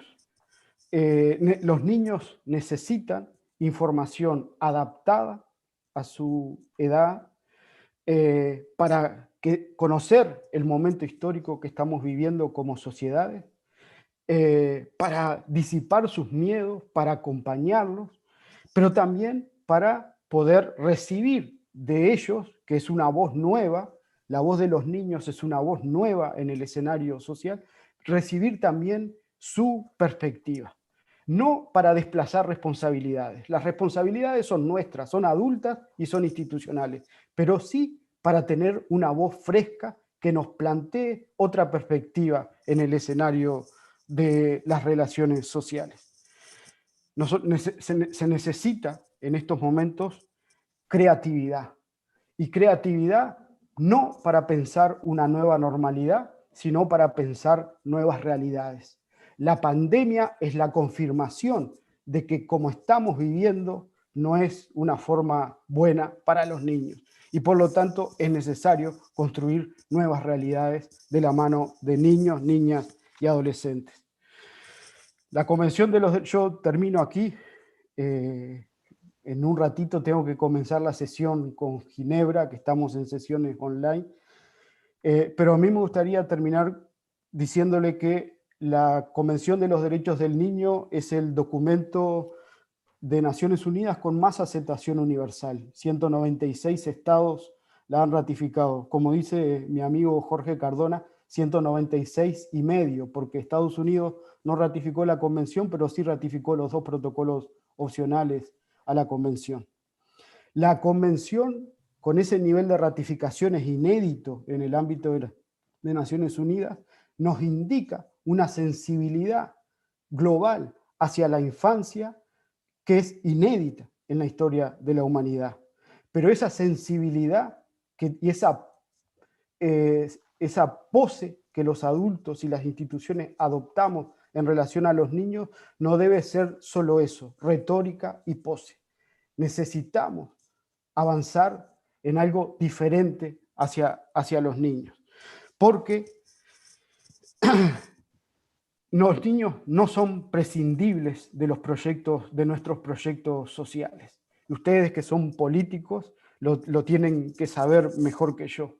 Los niños no pueden ser los prescindibles de nuestro proyecto de la política pública.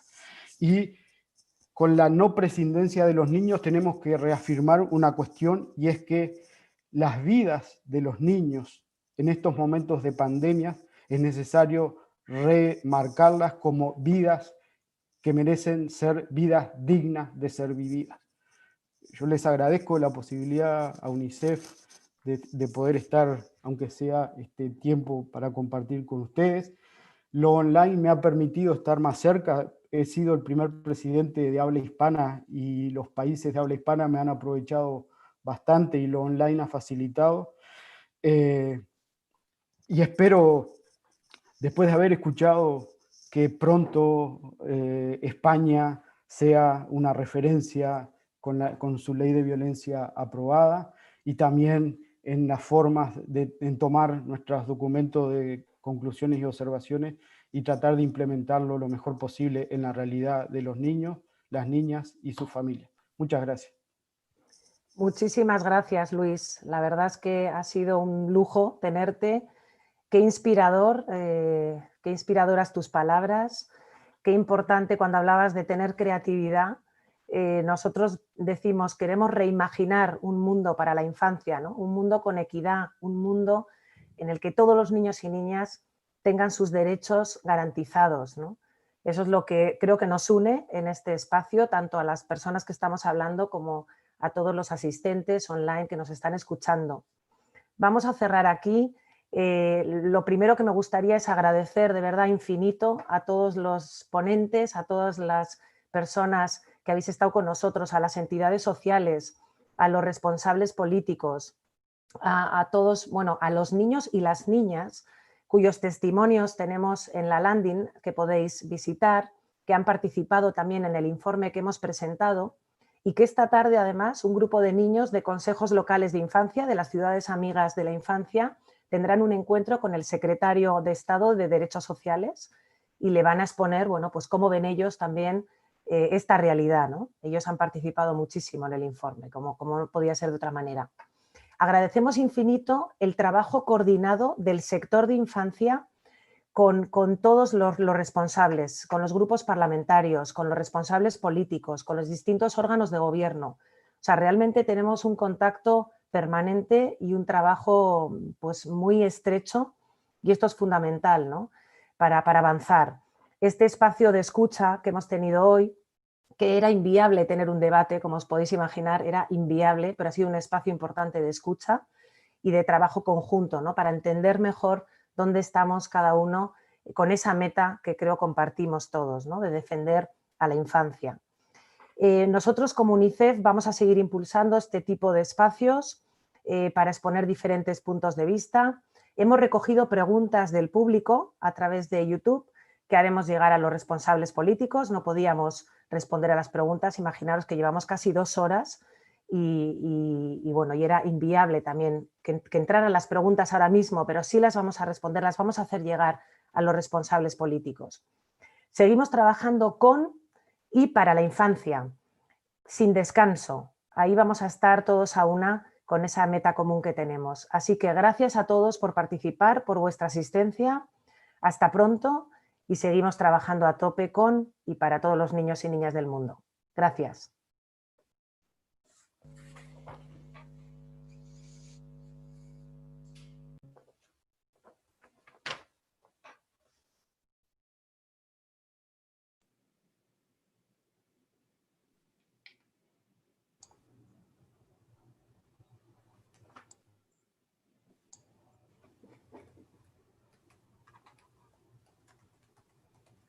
Bueno, Cristina, pues nada, muchas gracias a